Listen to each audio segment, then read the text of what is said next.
like lighting fires. We are at Silencer Shop. This is in the warehouse. This is in the back room vault.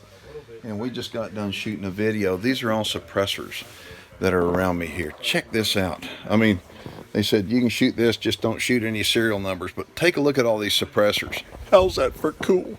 Anyway, we're over here. We were just shooting some video. We got walk back over here and show you. Maddie had to. There's Elliot right there. Hi. Okay, and there's Maddie, and Maddie had to be standing on something so she's not so short right there.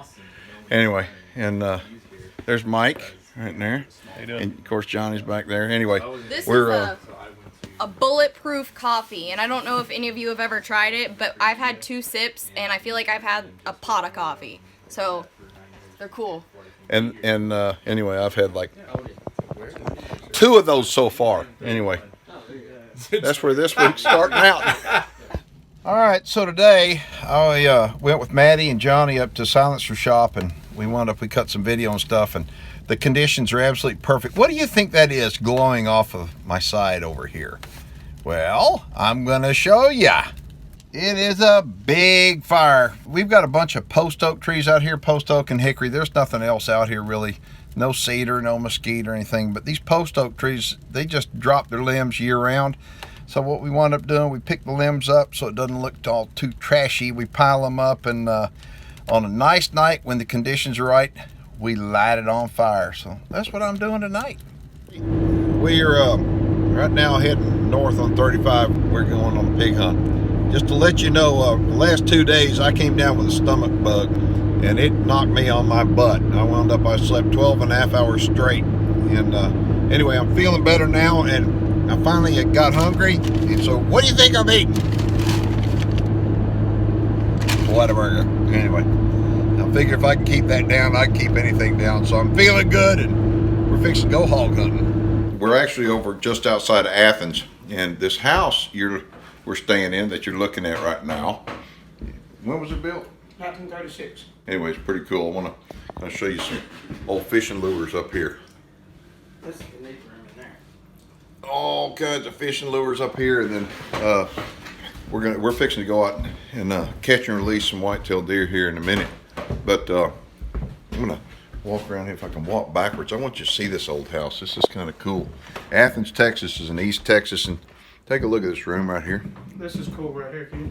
I mean, it just got a nice little fireplace in here, and we're fixing to go out and catch and release some whitetail deer, but right now we're putting a hurting on a box of donuts. Johnny, what'd you just eat? A low-carb donut. Oh, that was the one I was supposed to eat. Well, okay, I'll just have to eat another one then. new kind of donut. All right. Okay, we are going to catch and release some fawns right now. Roland is a longtime friend of mine, and he got some deer from me here a while back, and they had fawns, and they've got ear tags in them, but what we need to do, we need to knock them down and work on the ear tags a little bit, and then we're going to tattoo them.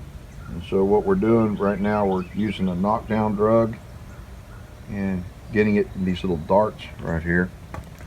These little darts go inside this air gun. This is a air gun called a projector made by the folks over at Pneu Dart. And veterinarians all over the world use this kind of stuff to knock down troubled black bears and mountain lions and Cape buffalo and all kinds of stuff to work on them with basically call it a remote drug delivery system. And so what happens is we're going to load this in the gun, and then we're going to go into the pen, and we're going to dart each and every one of them. It takes about 8 to 10 minutes for them to go to sleep. If we hit them really good and solid, like a mature deer will a lot of times snore, but these little fawns that we're going to be doing probably will not snore. But we're going to knock them down, and then we're going to have our way with them, tattoo them, get them all legal, and then what we're going to wind up doing is reverse them. They'll get up, and everybody will be good. So anyway, we got 3 darts loaded up now. What we're going to do is we're going to go in there and load it up. I want to show this to you. It's like an air gun, okay? if you take, it's got a scope on the deal. Now look at I'm going to pressurize. Watch this gauge right here. You can pressurize it like that, and then you pressurize it. So where do you load it? Right here, the back. Dart goes right in there. You close it up just like that. You pressurize it to a certain point. Now you see the pressure's almost all gone. The reason why is because the CO2 cartridge is empty, and so the CO2 cartridge goes right here. We'll carry some of these into the pen with us so we don't lose our air.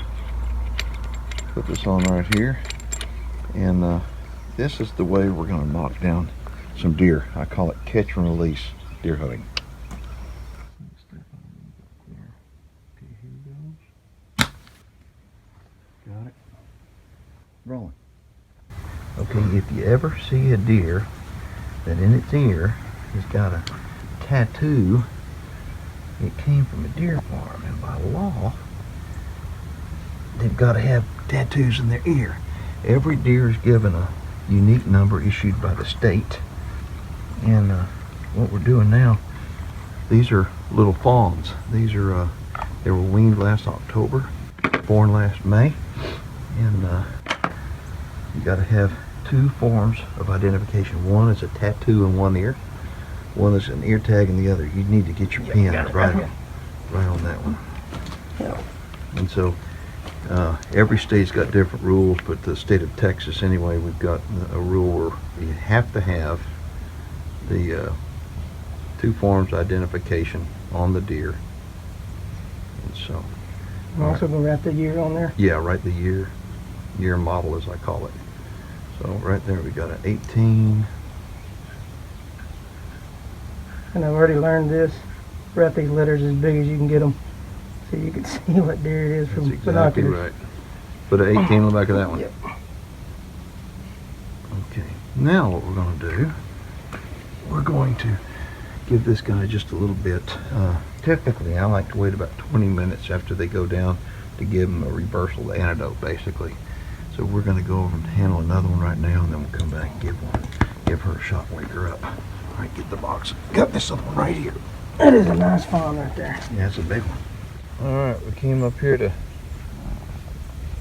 get these little fawns taken care of, and this is the last one right here. Give them the reversal drug. It'll be up in about 15 to 20 minutes. Rub that down real good. What do you think? Good?